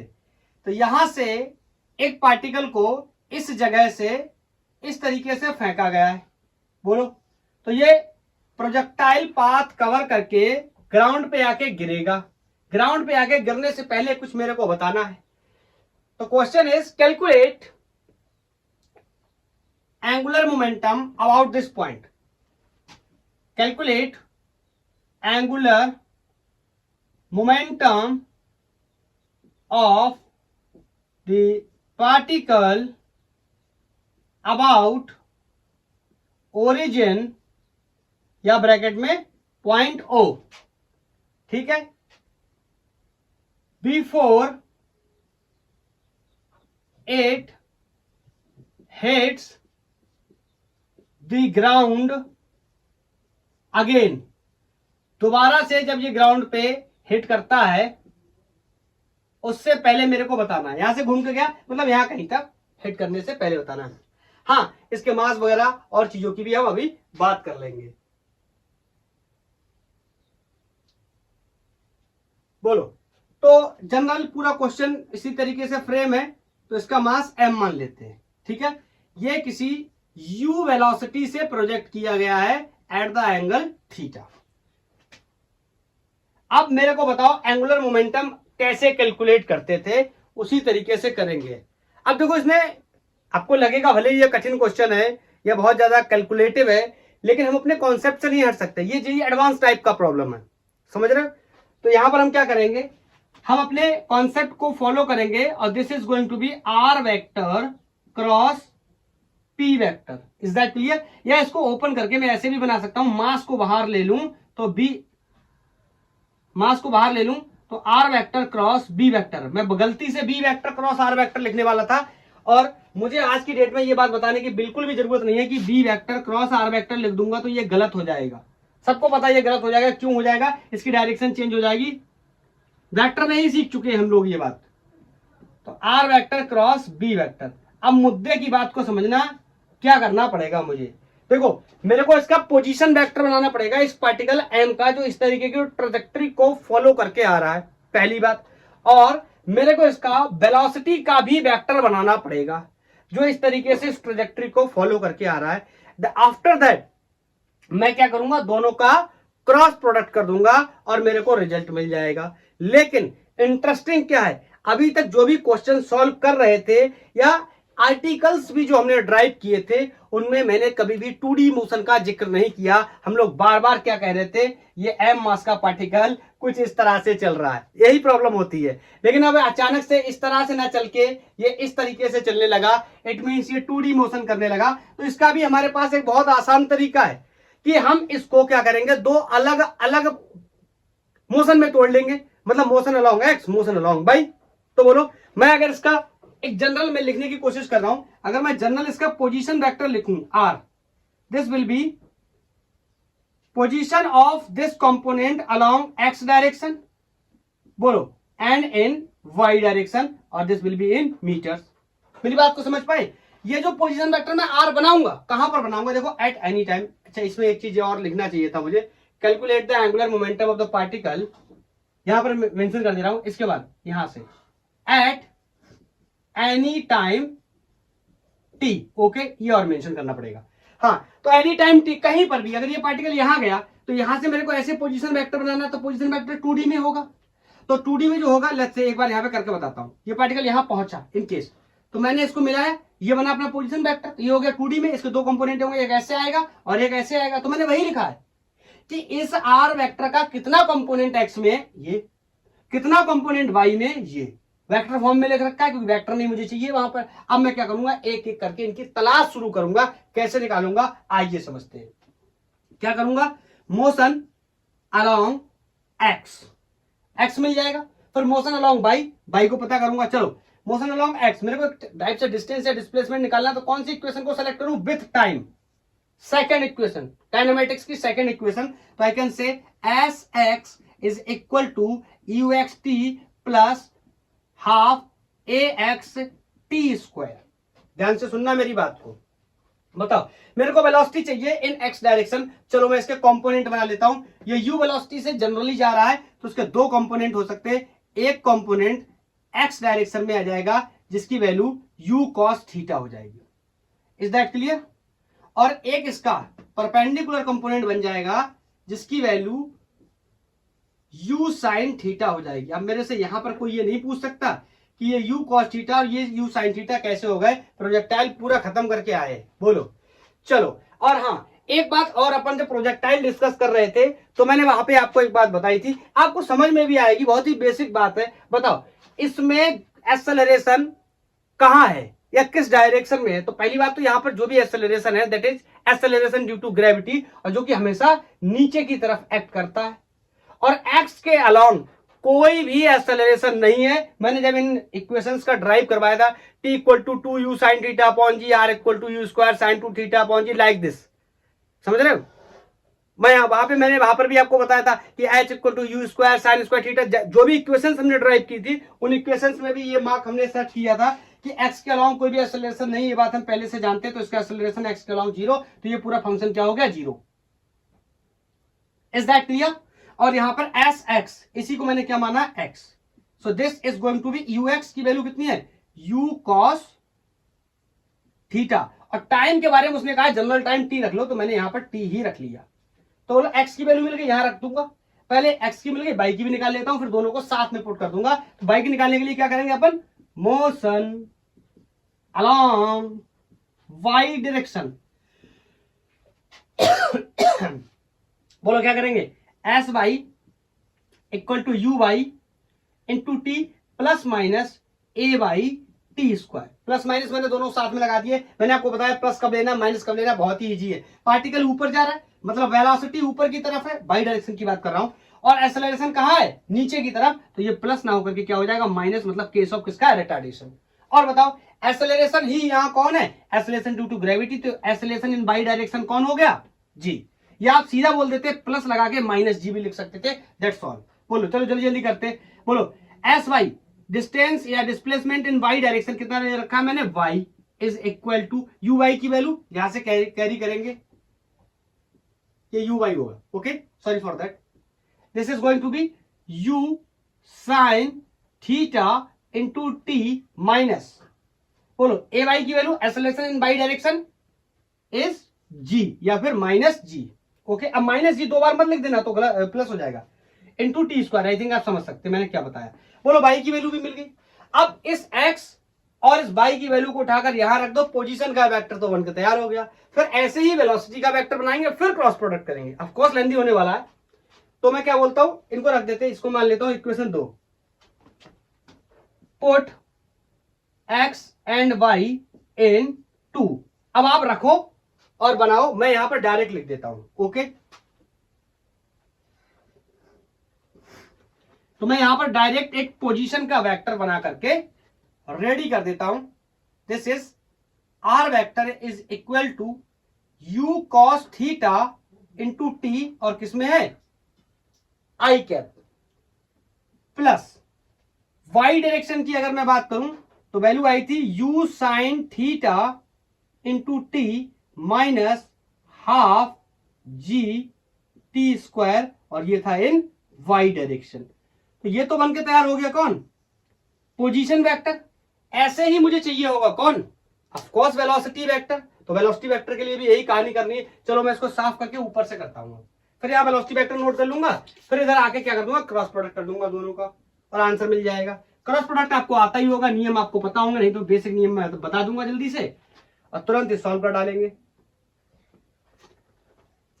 तो बताओ मेरे को वेलोसिटी इन एक्स और वेलोसिटी इन वाई दोनों में चाहिए, तो फिर से मैं यहां पर लिख सकता हूं क्या? वेलोसिटी का अगर मेरे को एक जनरल वेक्टर बनाना है जो कि एक्स वाई दोनों में है, तो मैं लिख सकता हूं क्या? V X in I cap plus V Y in J cap. Is that clear? तो मैं निकाल लेता हूं क्या? मोशन अलोंग एक्स कर लेता हूं, मोशन अलोंग वाई कर लेता हूं। तो चलो शुरू करता हूं। इसको इक्वेशन में कोई 3 मान लेता हूं। Is that clear? या पहली उसको मानी, दूसरी इसको, तीसरी मानी थी, इसको 3 कर लेता हूं, इसको 4 कर लेता हूं, नो प्रॉब्लम। इक्वेशन से क्या फर्क पड़ता है कि इसको कुछ भी लिख लो।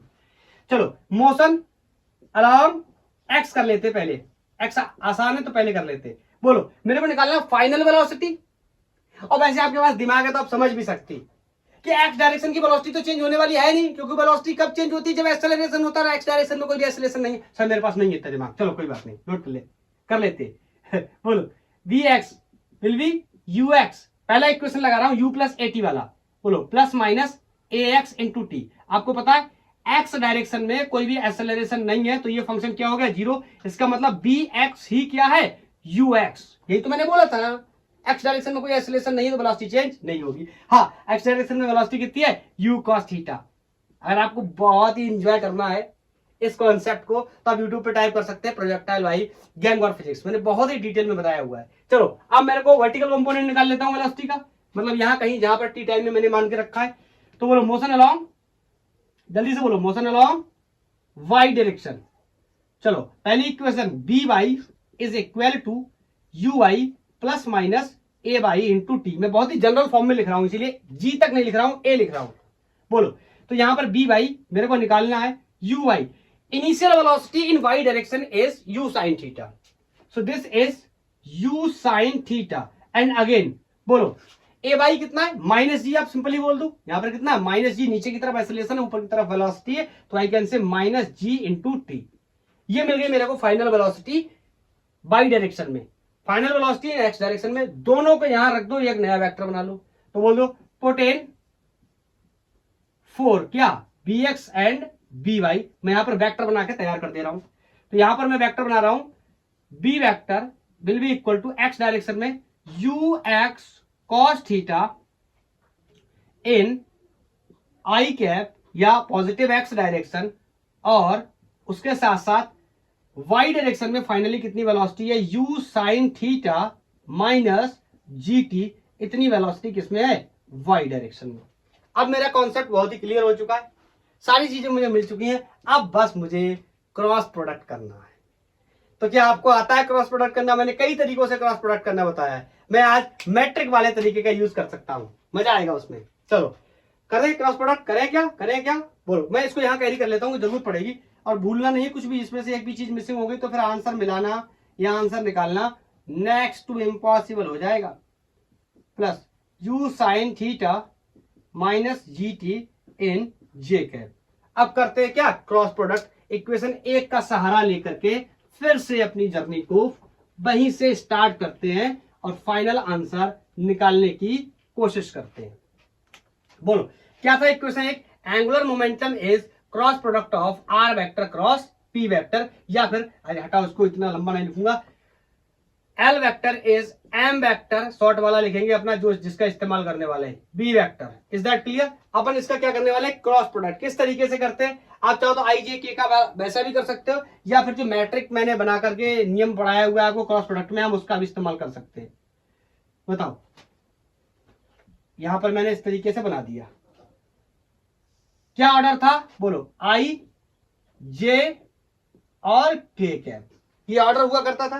पहले किसके लिखेंगे, जो पहले होगा, मतलब आर वाले के पहले लिखेंगे क्या, आई जे और के में कितना कंपोनेंट है। तो यहां पर ध्यान से देखेंगे, आई में तो है, जे में तो और के में कितना है, जीरो। तो सबसे पहले के में मेंशन कर लेता हूं कितना है, जीरो। और आई में कितना है, ये you cos theta into T, इतना आई में है, बोलो। और वाई या जे में कितना है, इतना you sine theta minus half G T square, इतना वाई में। ऐसी वेलोसिटी की बात कर लूं, पहले आर फिर बी, तो बी का एक्स में कितना है, यू कॉस थीटा, और वाई में कितना है, U sine theta minus G T, और के में इसका भी कितना है, जीरो। Is that clear? अब मेरे लिए बहुत आसान है, मुझे बस क्रॉस प्रोडक्ट आना चाहिए, क्रॉस प्रोडक्ट के नियम मुझे पता होने चाहिए। इसको साफ कर रहा हूं। तो क्या क्रॉस प्रोडक्ट के नियम हमें पता है? बिल्कुल पता है, पूरा वेक्टर पढ़ के चले आए, तो अब तो क्रॉस प्रोडक्ट की कोई बात ही नहीं होनी चाहिए। अब इसको भी हटा देता हूं इनफैक्ट, क्योंकि इसकी भी अब जरूरत नहीं है। बोलो तो कैसे करेंगे इसका क्रॉस प्रोडक्ट, मैं यहां पे लिखने चला, L vector equal to R vector, sorry M R vector cross P vector अपन करने चले। मैंने इसका ऑर्डर भी आपको बताया हुआ है। ऑर्डर क्या होता है मैं एक बार बताता हूं,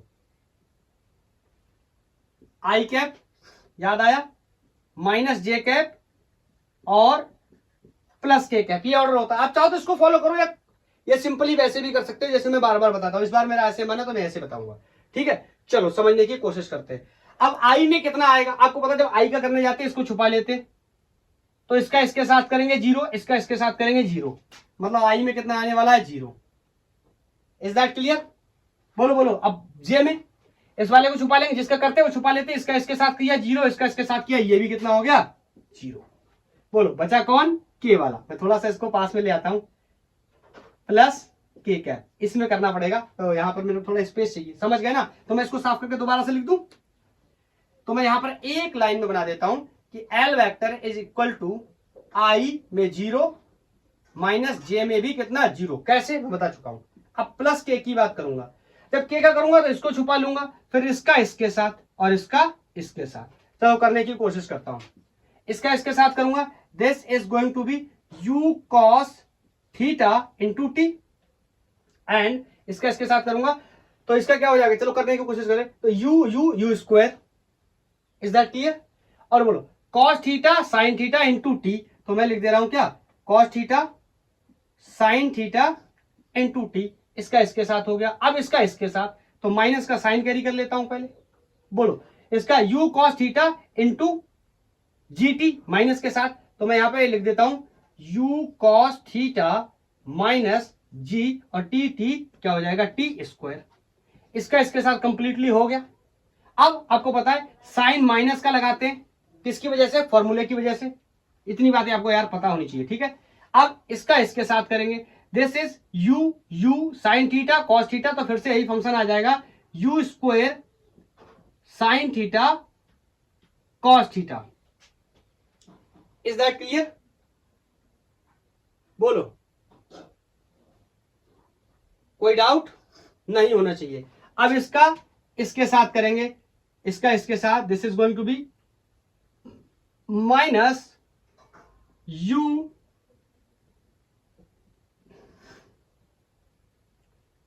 या ऐसे लिख दे रहा हूं, minus half u cos theta G T square. बोलो क्लियर है?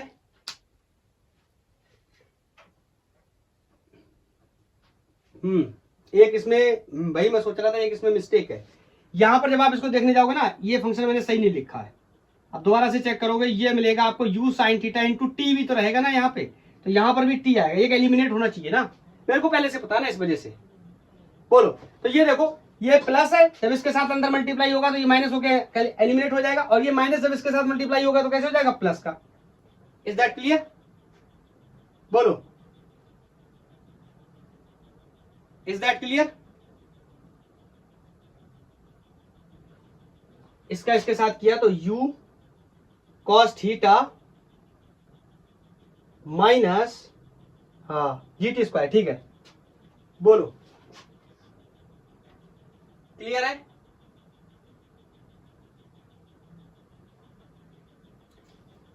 अभी भी मुझे लगता है कोई कहीं पर मिस्टेक हो गई है।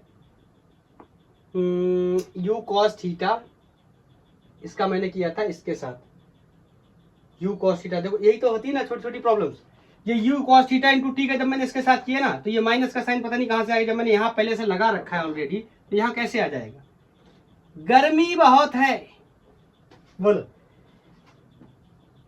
ठीक है। अब ध्यान से देखो, इसको देखो, ये इसके साथ मल्टीप्लाई होकर प्लस हो जाएगा, ये देखो 1 है, ध्यान से देखो, u cos theta G T square, ये half u cos theta G T square, मतलब ये 1 है, ये हाफ है, ये हाफ किसका? प्लस का। बोलो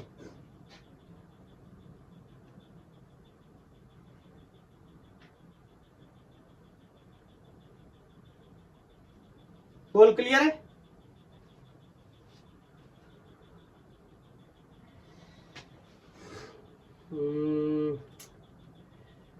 साइन थीटा इसके साथ के कैप भी था।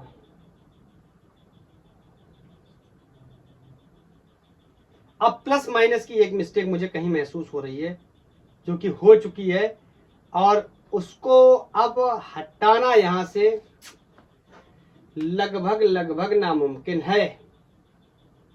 कैसे नामुमकिन है? ये बात अब मेरे को यहाँ पर ये मेरे हिसाब से ना ये यहाँ पर प्लस का आना, ये यहाँ पर माइनस का आना चाहिए, ये माइनस का आना चाहिए, ये वाला फंक्शन मतलब ये यहाँ एक्चुअली प्लस होना चाहिए, इसके साथ मल्टीप्लाई होके माइनस होना चाहिए, आप चेक कर लेना। ओके, कहाँ पर हुआ है ये समझ में भी तो नहीं आ रहा।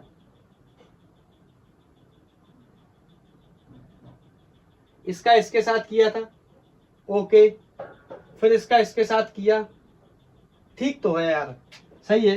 ये माइनस का है, ये पहले यहां से यहाँ प्लस होगा, फिर इसके साथ ये माइनस हो जाएगा, और फिर ये माइनस का हाफ, ये प्लस का फिर नहीं नहीं नहीं, कुछ तो गड़बड़ है।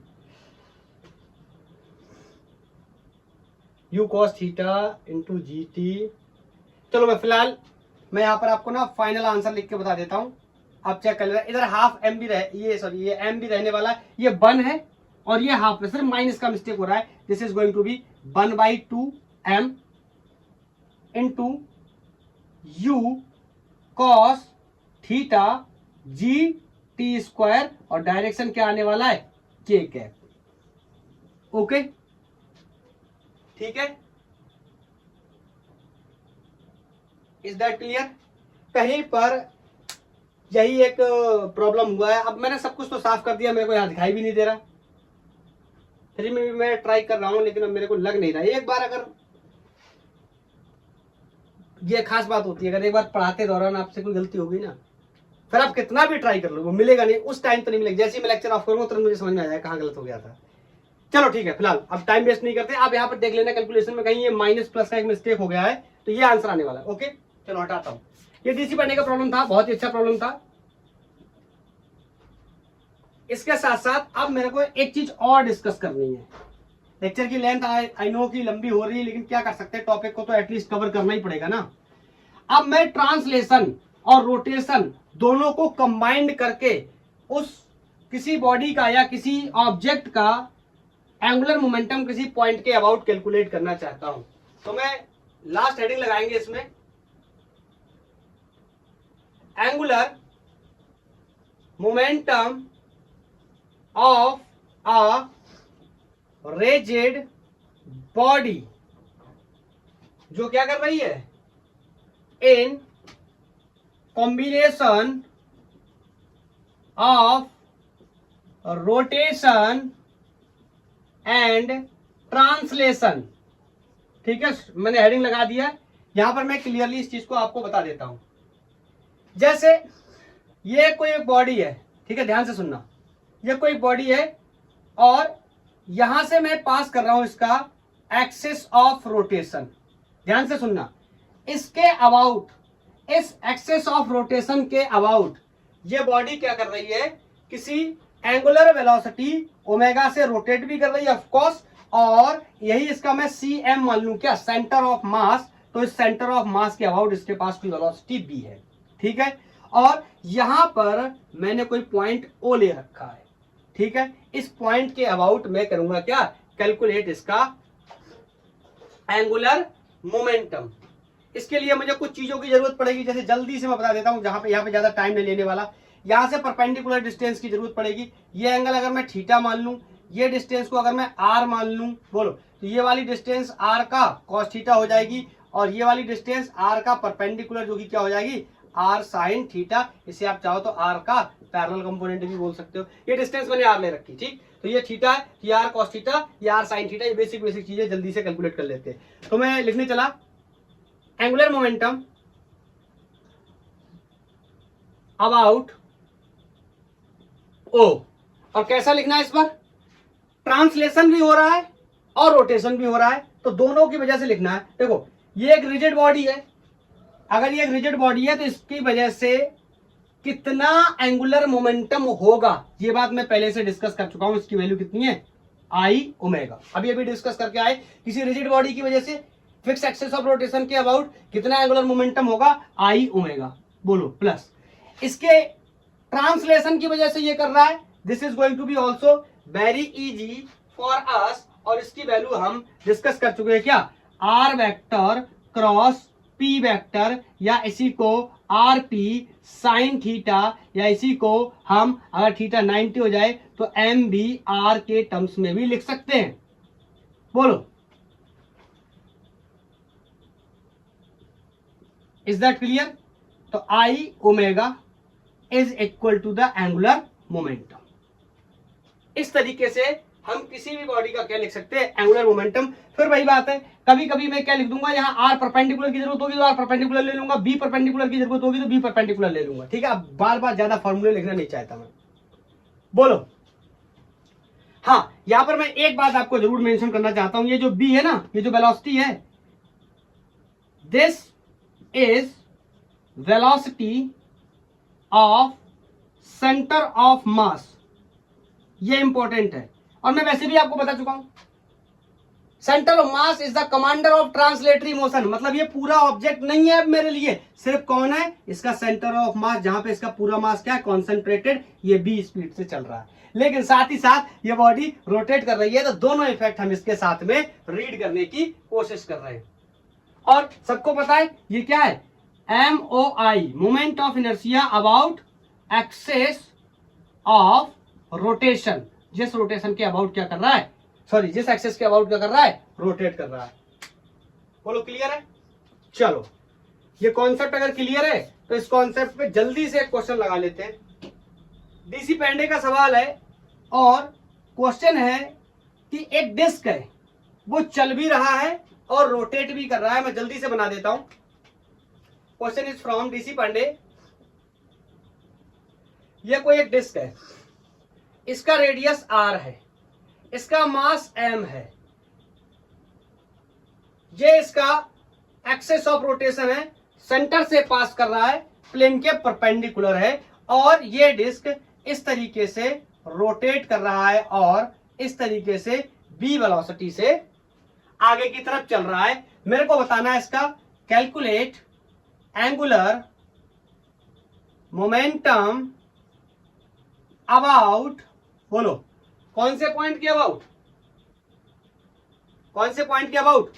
मैं यहां पर एक लाइन बनाता हूं, ये पॉइंट है कोई ओ, अबाउट लिख देता हूं, बॉटम मोस्ट पॉइंट, नाम क्या है, ओ। चलो करो फटाफट और मेरे को इसका आंसर दो। और ये क्लॉकवाइज रोटेट कर रहा है, ये भी दिख रहा है मेरे को। ठीक है, चलो बताओ, तब तक मैं इसको साफ करता हूं, फिर देखते हैं कैसे होगा। हो गया? बोलो, हो गया? चलो चेक करते हैं। तो सबसे पहले तो मेरे को पता है, इसका एंगुलर मोमेंटम निकालने के लिए दोनों इफेक्ट देखने पड़ेंगे। I omega will be rotational effect, और एम बी आर क्या देगा, ट्रांसलेशन इफेक्ट, या आर के लिए क्या लगाऊंगा, perpendicular component of the position vector. चलो अब पोजीशन वेक्टर बनाने की कोशिश करते हैं, जल्दी से मैं यहां बना देता हूं। बोलो, ये सेंटर से इस पॉइंट ओ से यहां तक कितनी डिस्टेंस होगी, ये सेंटर हो गया, यहां से ओ से ये डिस्टेंस रेडियस के बराबर होगी। आपको बार बार पता है ये बात कि मेरे को ये बनाना पड़ता है पोजीशन वेक्टर। बोलो, इसकी डिस्टेंस इस बार small r is equal to the capital R। बोलो, और ये मेरे लिए मास है जो कि कैसे चल रहा है, ऐसे चल रहा है। अब आप ये मत कहना कि ये सर घूम रहा है, एक बार में एक इफेक्ट देख रहे हैं। ठीक है, ये इस तरीके से चल रहा है आगे की तरफ। बताओ ये क्या है, इसका CM, चाहो तो आप ये बोल दो इसका क्या हो गया, सेंटर ऑफ मास। इस तरीके से चल रहा है, तो ये तो ट्रांसलेशन इफेक्ट देख लिया। रोटेशनल के लिए तो बहुत ही आसान है, देखने की जरूरत नहीं, डायरेक्ट मोमेंट ऑफ इनर्शिया डाल के ओमेगा से मल्टीप्लाई कर दो, आंसर आ जाएगा। चलो जल्दी से लिख देते हैं। बोलो, आई मोमेंट ऑफ इनर्शिया ऑफ, चलिए ये तो बताने भूल गया, नहीं बताया तो था मैंने। ये एक डिस्क है, ठीक है, तो डिस्क का मोमेंट ऑफ इनर्शिया कितना होता है, बोलो, half mr square. Is that clear? r is the radius of this disc and this omega plus mv। और बोलो, ये एंगल 90 है, no problem, perpendicular component of the position vector चाहिए जिसकी वैल्यू r, परपेंडिकुलर यहां पर कितना दे रखा है, कैपिटल R। मैंने यहां पर ये मेंशन कर दिया। बोलो, हाँ, मेरे को एक चीज यहां पर ध्यान रखनी होगी, इन दोनों के रोटेशन इफेक्ट को समझने के लिए यहां पर यह ध्यान रखना कि दोनों का रोटेशन अगर सेम है, एक जैसा है, तो दोनों जुड़ जाएंगे। अदरवाइज अगर एक का कुछ है और दूसरे का उसका अपोजिट है तो यहां पर ये सब्ट्रैक्ट हो जाएंगे। इन चीजों का थोड़ा आप ध्यान रखना। क्यों? क्योंकि एंगुलर मोमेंटम कैसी क्वांटिटी होती है? वेक्टर क्वांटिटी होती है। ये भी वेक्टर है, ये भी वेक्टर है। Is that clear? अब जल्दी से फटाफट लगा देते हैं। बोलो अब क्यों ना इसको इसके जैसा कर लें, तभी ये जुड़ जाएगा। MBR यहां चाहिए तो बताओ ओमेगा की जगह क्या रख सकता हूं? V इक्वल टू क्या होता है? R ओमेगा होता है। तो omega can be right B upon R। तो यहां पर जब मैं रखूंगा क्या? B अपॉन R, तो this is going to be 1/2 M R square into B/R plus MBR। Is that clear? इस परपेंडिकुलर की जगह मैंने कैपिटल R रख दिया। हाँ, यहाँ एक R से एक R मर गया। अब ध्यान से देखोगे, this is going to be half MBR plus MBR। ये हाफ है, ये 1 है, तो 1.5 हो गया। बोलो कितना होगा? 1.5। 1.5 का मतलब 3/2। यहां पर लिख दे रहा हूं answer, 3/2 MBR is the final answer of this problem. बोलो, एक डिस्क था जो कि रोटेट कर रहा था। हाँ, लेंथ एक बार चेक कर लेता हूं। 1 घंटा 20 मिनट। बोलो बताओ क्या करूं? कितना ही अभी तो मेरे को वैसे तो इसमें बहुत ही सवाल करवाने हैं। एंगुलर मोमेंटम बिल्कुल एक जान है रोटेशनल मोशन की, लेकिन अभी क्या कर सकते हैं? इतना लंबा लेक्चर ऑलरेडी हो गया है, अब नहीं कर सकते, तो आज के लिए इतना ही करके छोड़ देते हैं। एक क्वेश्चन मैं आपको होमवर्क में दे देता हूं, क्योंकि मैं क्रॉस प्रोडक्ट का क्वेश्चन नहीं करा पाया। वैसे तो मैंने कराया, अगर आप टेक्निकली देखें तो जो 2D का प्रॉब्लम था वहां मैंने क्रॉस प्रोडक्ट कराया, लेकिन मैंने वेक्टर लिख दे रहा हूं और आप इन वेक्टर का क्रॉस प्रोडक्ट करने के बाद मेरे को बता देना। एक कोई पार्टिकल है जिसका मास m है और उसके position vector 2i minus j plus 3k ये दे रखे हैं मीटर्स में। ओके, और उसके साथ साथ इसका मास न लेके डायरेक्ट मैं मोमेंटम का ही वेक्टर लिख देता हूं, आपके लिए मास वास का झंझट खत्म हो जाएगा। This is going to be 4i plus j minus 2k cap, और यूनिट तो सबको पता ही है, kg मीटर पर सेकेंड। बोलो, बताना है कैलकुलेट इट्स मोमेंटम। मेरे को इसका मोमेंटम बताना है और मैं 4 ऑप्शन लिखे देता हूं। पहला option is minus I cap plus 16 J cap plus K cap. Option B is plus I cap plus 16 J cap plus 6 K cap. और तीसरा ऑप्शन है मेरा minus I cap minus 16 J cap plus 6 K cap. And answer D is going to be I plus का रख लेता हूं, 16 minus का कर लेता हूं और जे भी माइनस का कर लेता हूं। जे और के दोनों मैंने माइनस के कर दिए। बोलो, ये 4 ऑप्शंस है, बहुत ही आसान है। क्रॉस प्रोडक्ट आपको करना, सबको पता है कि L vector is equal to R vector cross P vector होने वाला। क्रॉस प्रोडक्ट के नियम पता ही है, वेक्टर में भी पढ़ चुके हैं और बारी बारी से करते भी चले आ रहे हैं। तो बोलो, लेक्चर की लेंथ ऑलरेडी बहुत हो चुकी है, तो आज के लिए इतना ही। थैंक यू, धन्यवाद। अच्छी पढ़ाई करनी है तो टाइम तो देना ही पड़ेगा, है कि नहीं? बोलो, तो बहुत ही मजा आया होगा। नेक्स्ट लेक्चर होगा एंगुलर मोमेंटम कंजर्वेशन पे, बिल्कुल एकदम कॉन्सेप्ट क्लियर करेंगे, बहुत ही अच्छे अच्छे प्रॉब्लम्स को डिस्कस करेंगे। तो गर्मी भी काफी है, तो मैं आपके लिए यहीं से धन्यवाद बोलना चाहता हूं। तो आज के लिए इतना ही। थैंक यू, धन्यवाद। पढ़ाई करते रहिए।